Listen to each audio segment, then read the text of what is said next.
So I'm going to try to do some more of these videos. I'm not a financial advisor. I'm just a guy that's been doing this for almost 4 decades. Take anything I say as you will, and just understand that I'm not trying to advise you on how to do things for yourself so much as just sharing with you what I do. I'm trying to make these a few different videos here so that I can kind of share what I do. I'm happy. 40 years later, 40 years of being in the metals, and I'm happy. I enjoy it, and I come out ahead.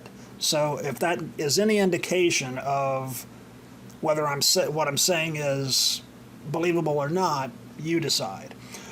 So I wanted to cover some of the other details, and this one is about silver as a commodity. It's not money anymore from a world view. Now, us stackers, they call it stackers. We didn't call it back when I got started with this. I was just a guy that was buying metals, and so I would buy silver and gold and whatever. Couldn't really find, I don't think, a lot of platinum and the other metals back then. So it was mostly just silver and some gold is what I had starting out in the 80s and through the 90s mostly. And but here now today, it's silver in particular is a commodity. Platinum, palladium, rhodium are commodities. They're not metal. They're not money. They're not money anymore. We don't use them for money. We don't use silver for money, where I'm using that in a transaction like we did constitutional silver. And so because it's not a commodity, or it's not a money anymore, it's a commodity, it's going to react the way a commodity would. So if you see people dumping it on the market, you're gonna get to a point where there's like market saturation, right?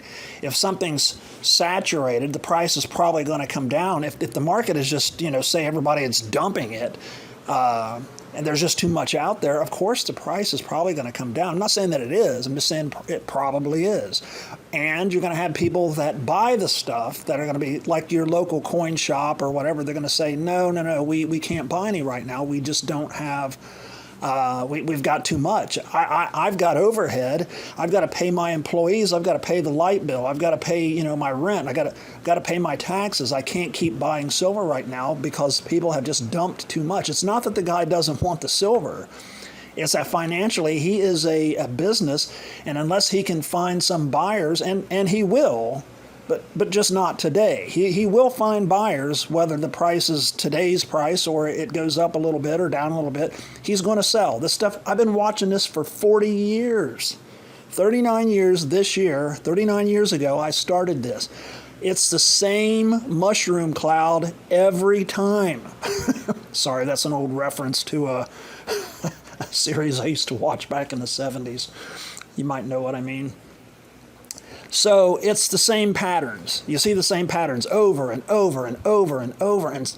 Well, when you've been in this for 2 years, you might get panicked. If you just started, you might get panicked when you see the pattern arising where, this is a good example. You bought silver at 25, you paid your dollar premium or whatever, $1.50 premium, and now you got $26.50 on, say, 500 ounces of silver. You bought a monster box or something. I don't know. So you got 500. So you got so much money into it. And then the price goes up a little bit, and you're thinking, okay, so my investment's going up, right? Well, remember, this is a commodity. That's going to happen. It's not the end of the world if things change. So the price goes up, and now you're thinking, damn it, man, my silver is worth $3 more an ounce than what I paid for it. No, it's not. An ounce of silver is an ounce of silver is an ounce of silver. The translation into fiat right now is irrelevant. Yes, you can go sell it for that amount of money, but you have to stop looking at it like that. And I know you're in this for the money, I get it. But at any given time, the spot value is fickle. It's because this is a commodity. Your silver is not worth $3 more an ounce. You can go get $3 more an ounce, but the value of the silver has not changed. It's still an ounce of silver. If you get your mind wrapped around that fact, then you can stop worrying about the fiat translation here and now today, because you're going to start understanding that this is all supply and demand kind of a thing. Not all of it. There's other factors in there. It is manipulated.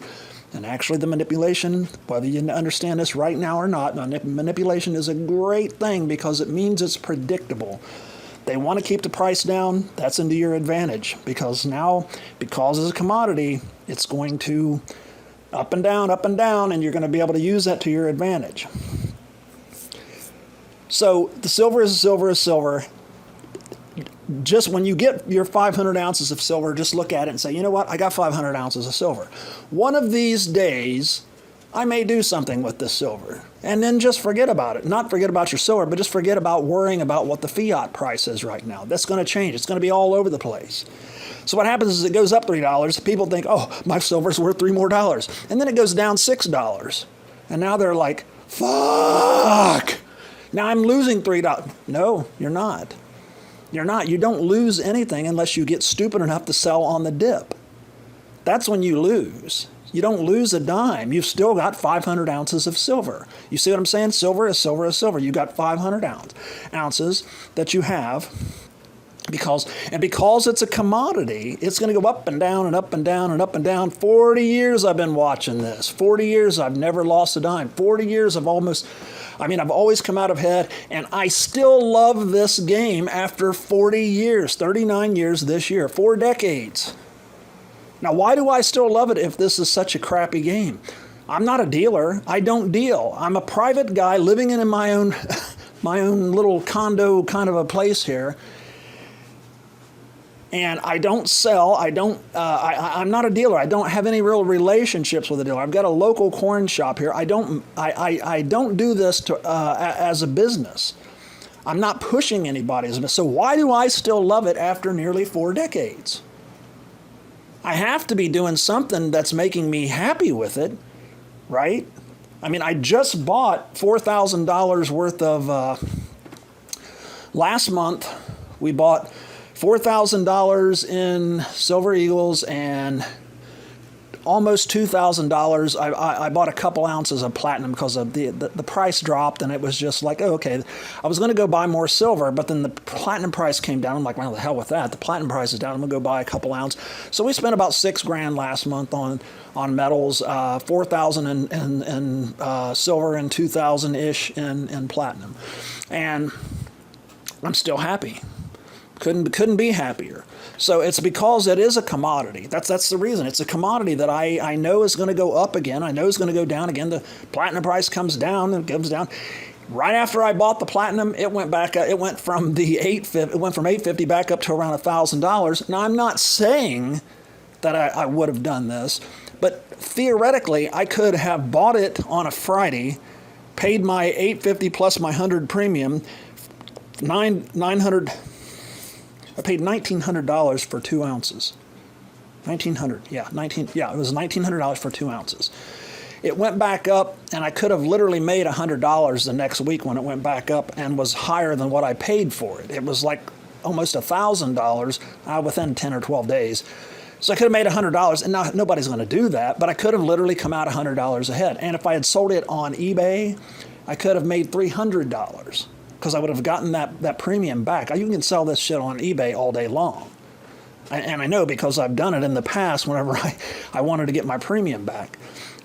In addition to making the extra. You know, it's a little more aggravating selling on eBay. Yes, it is. And people that tell you fees, tell them to drop dead. That those fees, you still come out ahead.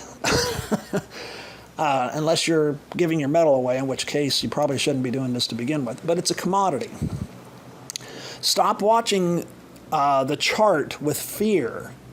You don't have to be afraid of that spot chart. If it goes up, you don't have to be afraid. If it goes down, not only do you not have to be afraid, but you should be getting a little joyous. Yes, the metals that you have, that 500 ounces, is quote unquote worth less fiat than it was when you bought it, but now you have the ability to say get some more. So if it went down to $20 an ounce, if you got the cash, go buy some more. Because now you're doing that cost averaging thing that I'm talking about in the other video, 2 previous videos, and you're going to end up bringing your cost per ounce down. If you could buy another monster box full, go ahead and do that if you can get good premium and you're paying less now. And then when you'd have 1,000 ounces, and now you've got even less invested in it per ounce. So now it has less that it has to climb back up for you to break even and make even more, come out ahead even more if and when you decide to trade it off for fiat or another metal or buy a car with it or whatever it is you intend to do with this, pass it on to your kids or whatever. This metals thing, it's a commodity. It's literally the best thing that ever happened to silver. Because now instead of having a gram or an ounce or a half ounce and it having an absolute monetary, a defined value, it's worth a loaf of bread or it's worth a gallon of gasoline, whatever. It's worth 25 cents or it's worth $5 or whatever. You get your $5 and $10, $20 gold coins. Instead of it being worth that much specifically without any chance of changing, now it's a commodity. And the beautiful part is when you buy pork bellies, you're not bringing all that pork bellies back to your house and hoarding them somewhere and holding onto them for 20 years. The beauty of silver being a commodity is that's exactly what you can do. You get it, you got it in your hands, and this stuff is eternal. You can hand this down to your great-great-great-great-grandchildren someday if it passes down in your family line like that. Now, probably won't, but you see what I'm saying. It's like handing, like I've got some expensive handguns that I have that I've told my grandsons, when you get old enough of legal age and if you show me that you're mature and all that, I'm going to hand these down to you. Why? Because those things they're going to last forever, assuming they don't end up in a house fire or somebody drops them off a cliff or something. They're metal, they're going to last forever. It's heirlooms, it's you're passing things down if you don't end up using it yourself. You can't do that with pork bellies. So this is the beauty of the metals being commodities, in that you can take physical possession of them. It's not just a paper investment. That really, there's just something I love about it. It's not just say you go buy a silver necklace or you've got a silver coin. These are investments, and it is an investment. It is a commodity. Anybody that tells you silver is money, it's not an investment, they have a completely wrong understanding of this. The fact that the price fluctuates, that you can go buy cheap and sell high, boom, it's an investment, it's a commodity.